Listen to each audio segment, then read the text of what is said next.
तो question number first के अंदर हमें बोला गया है in amplifier circuit of figure H F E. अब ये एच पैरामीटर के फॉर्म में क्वेश्चन दिया हुआ है, ठीक है। तो इसका फॉर्मूला याद रख लेना बस, एच एफ ई यानी कि आउटपुट पर, एच एफ ई का मतलब है आउटपुट पर, एच नॉट भी आप इसको लिख सकते हो। तो ये आपको 100 गिवन है, और एच आई ई यानी कि ये इनपुट पर है और इस पर कितना है 1000। तो ये एच पैरामीटर की फॉर्म में आपसे वोल्टेज गेन पूछा गया है। तो इसके केस में जब इस तरह के एच पैरामीटर के केस में आपसे वोल्टेज गेन पूछा जाए तो उसका जो फॉर्मूला होता है, उसका फॉर्मूला वोल्टेज गेन का वो लिखा जाता है एच एफ ई आर ई। आर ई का मतलब है आउटपुट पर resistance, H I E, H F ई और आर ई। तो यहाँ वैल्यू सब्सटीट्यूट कर दो। अब ये हो गया 100, आर ई जो वैल्यू है वो कितना हो गया, ये हो गया, ये आर ई है, आर ई कितना हो गया 66। तो ये हो गया 66 इंटू 10⁻3 क्योंकि ये किलो ओम में, प्लस ये एच आई ई ये कितना हो गया 1000, ये हो गया 100 और ये हो गया 66 इंटू 10⁻3। तो यहाँ से जब हम इसको सॉल्व करेंगे तो लगभग लगभग इसका आंसर 1 के आसपास आएगा, है ना। इसको ऐड करोगे तो अप्रॉक्सीमेटली आंसर जो आएगा वो इसका 1 के अराउंड आएगा, अराउंड अप्रॉक्सीमेटली। और एक बार आप चेक कर लेना, फॉर्मूला जो इसका लगेगा वो ये लगाना है। इस फॉर्मूला को आप याद रख लेना, है ना।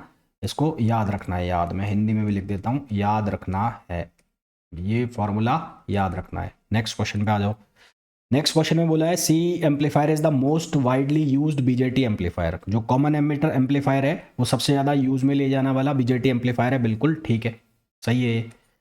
सी amplifier has zero phase difference between input and output. ये गलत है। इनपुट और आउटपुट में जो फेज डिफरेंस होता है वो 180 डिग्री का होता है। Input and output phase difference, phase difference जो आता है वो आता है 180 डिग्री। तो यहाँ पर जो फेज डिफरेंस आता है 180 डिग्री आता है। तो ए सही है और ये गलत है, तो सी ऑप्शन इसका सही आंसर हो गया। नेक्स्ट क्वेश्चन पे आ जाओ। नेक्स्ट क्वेश्चन में हमें पूछा गया है, एक मिनट रुको, क्या हो गया, हैंग हो गया, रुक जाओ। हाँ, नेक्स्ट क्वेश्चन में पूछा है for large signal variation and amplifier circuit has to be analysed graphically. Large signal variation के केस में एम्पलीफायर सर्किट को ग्राफिकली एनालाइज किया जाता है। बिल्कुल ठीक है। फिर the output characteristic of transistor is non linear. तो आउटपुट करेक्टरिस्टिक कर्व जो बनते हैं वो नॉन लीनियर होता है ट्रांजिस्टर के, ये भी सही है। तो ए और बी दोनों सही हैं। तो B, A, both A and R correct, और आर जो है वो करेक्ट एक्सप्लेनेशन है किसका, ए का। तो सही आंसर क्या आ गया, ए आ गया। नेक्स्ट क्वेश्चन पे आओ। नेक्स्ट क्वेश्चन में बोला है in figure what is the base current. VBE की वैल्यू दी हुई है, बेस करंट पूछा है। तो ये वाला जो सर्किट है यहाँ पर केवीएल लगा दो इसमें। तो इसमें केवीएल लगाओ। तो इसमें केवीएल लगाओगे तो ये 10 वोल्ट माइनस ये 1 मेगा है, मेगा, है ना। तो ये बनेगा 10⁻6 रेजिस्टेंस उसका, और करंट आई बी, और माइनस वीबीई, वीबीई ये हो गया वीबीई इक्वल्स टू 0। तो आई बी किसके बराबर हो जाएगा, 10 माइनस वीबीई अपॉन ये हो जाएगा 10⁻6 रेजिस्टेंस। तो वीबीई की वैल्यू कितनी है 0.7। तो ये हो जाएगा 10 माइनस 0.7 अपॉन 10⁻6। तो यहाँ से सॉल्व करेंगे तो ये अप्रॉक्सीमेटली आएगा 9.3 म्यू एम्पियर। ये 10⁻6 ऊपर जाएगा तो माइनस में हो जाएगा। तो आंसर यहाँ दोनों दे रखे हैं, मिली एम्पियर वाला भी है और म्यू एम्पियर वाला भी है। तो 9.3 आ गया वो ठीक है, पर ये गलती मत कर देना मिली एम्पियर म्यू एम्पियर वाली, है ना। तो सही आंसर क्या आ जाएगा, डी आ जाएगा।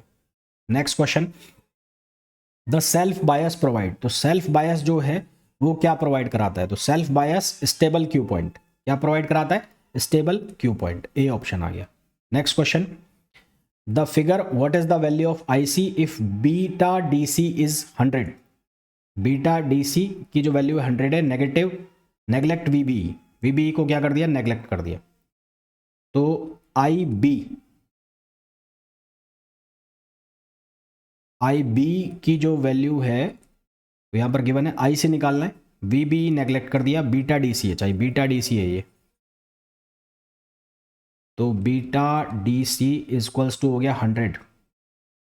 तो आई सी किसके बराबर होता, बीटा जो है वो किसके बराबर होता है, बीटा इक्वल टू होता है beta, I B equals to I C upon beta, ये हो गया। तो हमें क्या निकालना है, हमें निकालना है आई सी। तो आई सी हो जाएगा बीटा इंटू आई बी। तो यहाँ पर हमें आई बी निकालना है, तो आई बी हम कैसे निकालेंगे? आई बी निकालने के लिए वी बी को हमने नेगलेक्ट कर दिया, ये वाला सर्किट ले लो, ये सर्किट। तो यहाँ 30 वोल्ट है, तो यहाँ पर भी कितना वोल्ट हो जाएगा? 30 वोल्ट हो जाएगा। तो ये सर्किट ले रहा हूँ मैं, ये वाला सर्किट। तो 30 minus I B R B और V B E minus V B E equals to 0। तो वी बी ई को तो नेगलेक्ट कर रखा है, तो यहाँ से हम निकाल लेंगे आई बी। तो आई बी कितना आ जाएगा? 30 अपॉन ये हो जाएगा आर बी। तो 30 अपॉन आर बी की वैल्यू कितनी है? 300 किलो ओम, 300 किलो ओम। तो यहाँ से हमारे पास जो वैल्यू आ जाएगी, ये आ जाएगा, एक जीरो से एक जीरो कट गया, ये हो गया 1/10, 1/10, और ये हो जाएगा किस में? मिली एम्पियर में। ठीक है, 1/10 मिली एम्पियर। भाई किलो है, किलो ऊपर चला जाएगा तो ये क्या हो जाएगा? 1/10 मिली एम्पियर। अब इसको आप चाहो तो म्यू एम्पियर में बना सकते हो। तो म्यू एम्पियर में कैसे बनाएंगे? ऊपर इसको मैं डिवाइड कर देता हूँ 1000 से, मल्टीप्लाई कर देता हूँ और 1000 से डिवाइड कर देता हूँ। तो यहाँ कितना आ गया? 100। एक मिनट, ये आ गया 10 और यहाँ पर 1000 से डिवाइड कर दिया, तो ये हो गया मिली एम्पियर। ये वाले 1000 ऊपर भेज दो तो ये हो जाएगा म्यू एम्पियर। तो ये 10 से 10 कैंसिल आउट हो जाएगा, तो आई बी की जो वैल्यू है वो हो जाएगी 100 म्यू एम्पियर। तो आई बी बन गया 100 म्यू एम्पियर। अब यहाँ से निकाल लो अब आई सी। तो बीटा की वैल्यू है 100 और आई बी की वैल्यू आ गई 100 म्यू एम्पियर, 100 म्यू एम्पियर। तो ये बन जाएगा 10 मिली एम्पियर। आंसर आ जाएगा 10 milli ampere, which is option C. अब देखो यहाँ दोनों आंसर है, मिली एम्पियर और म्यू एम्पियर। तो इस तरह के ऑप्शन होंगे बिल्कुल सेम से। तो वो जल्दबाजी में क्वेश्चन गलत भी हो सकते हैं, तो वो गलत नहीं करना है अपने को। नेक्स्ट क्वेश्चन पे आ जाओ। नेक्स्ट क्वेश्चन में बोला है in figure the saturation collector current is. Saturation collector current बताना है। सैचुरेशन कलेक्टर करंट मतलब आई ई और आई सी लगभग बराबर हो जाए। तो यहाँ पर हमें करंट निकालनी है, तो वो किसके बराबर होगी? V C upon R C plus R E. यहाँ पर करंट निकालनी है इसमें। तो ये कैसे निकालोगे आप? ये निकालोगे वी सी सी, यहाँ इसमें लगा रहा हूँ मैं Kirchhoff voltage law, minus I C R C minus आई ई और आर ई इक्वल्स टू 0। तो आई सी लमसम इक्वल होता है किसके? आई ई के। तो यहाँ से हम लिख लेंगे V C C minus I C common ले लिया, ये हो गया आर ई और plus R C equals to 0। तो यहाँ से वी सी सी इक्वल हो गया किसके? आई सी, और ये R C plus R E. तो आई सी की जो वैल्यू है वो क्या बन जाएगी? वो बन जाएगी V C C upon R C plus R E. तो ये आंसर आ गया। ठीक है, तो सही आंसर हमारे पास क्या आ गया? सी आ गया। नेक्स्ट क्वेश्चन पे आओ। Next question, consider the following statement, a clamper circuit adds or subtract a DC voltage to a waveform. एक क्लैंपर सर्किट एक वेवफॉर्म को में डीसी वोल्टेज को ऐड या सब्सट्रैक्ट करता है। ठीक, बिल्कुल ठीक है। एड्स और सब्सट्रैक्ट्स डीसी वोल्टेज, सही है।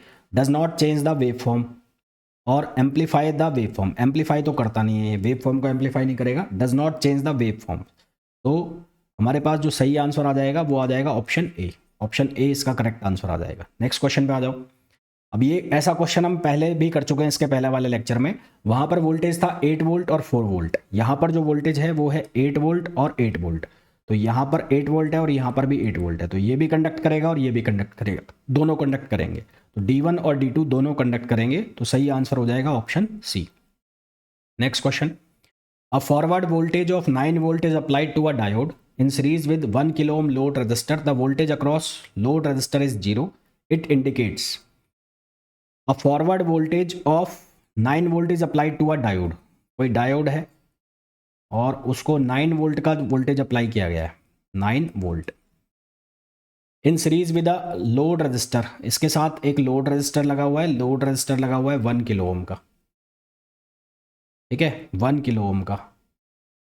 The voltage across the load register is 0। तो इसके अक्रॉस जो वोल्टेज है वो 0 है। तो इसके अक्रॉस वोल्टेज 0 कब होगी? जब ये ओपन सर्किट होगा, है ना। जब ओपन सर्किट होगा तो वोल्टेज इसके अक्रॉस 0 है। इसका मतलब ये क्या है? ओपन सर्किट है। तो ओपन सर्किट होगी तो करंट 0 हो जाएगा। तो ये हो जाएगा ओपन सर्किट। डायोड जो है वो ओपन सर्किट हो जाएगा। नेक्स्ट क्वेश्चन पे आ जाओ। नेक्स्ट क्वेश्चन में बोला है a CB amplifier has R E. R E की वैल्यू है 6 ओम, आर एल जो है उसकी वैल्यू है 600 ओम, और अल्फा की वैल्यू है 0.98। वोल्टेज गेन बताना है, तो voltage gain A V, voltage gain A V बराबर होता है alpha R load resistance upon input resistance. Alpha की वैल्यू 0.98, लोड रेजिस्टेंस कितना है 600, और इनपुट रेजिस्टेंस कितना है, इनपुट रेजिस्टेंस है 6 ओम। तो सही आंसर हमारे पास आ जाएगा 98, विच इज ऑप्शन सी। तो सही आंसर आ जाएगा सी। नेक्स्ट क्वेश्चन पे आइए। नेक्स्ट क्वेश्चन में बोला है a bridge rectifier circuit has input of 50 hertz, the load resistance R L 5 ohm, R L की वैल्यू है 5 ohm, and filter capacitance is C, for good output wave shape the time constant R L C. तो time constant tau की value बतानी है are L C. तो are L की value है 5 और सी की जो वैल्यू है वो 20 फेरड दी हुई है, तो 20 फेरड, तो ये आ जाएगा 100। तो सही आंसर आ जाएगा हमारे पास 100 ms, मिली सेकेंड्स। नेक्स्ट क्वेश्चन पे आइए।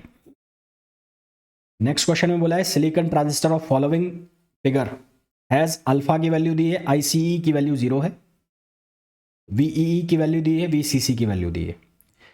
तो हमें बताना है RE की वैल्यू। RE मतलब यहाँ का रेजिस्टेंस बताना है ये, तो यहाँ पर हम किरचॉफ वोल्टेज लॉ लगाएंगे। तो ये क्या बनेगा, ये बनेगा VEE minus VEB equals to IE, और ये बन जाएगा RE।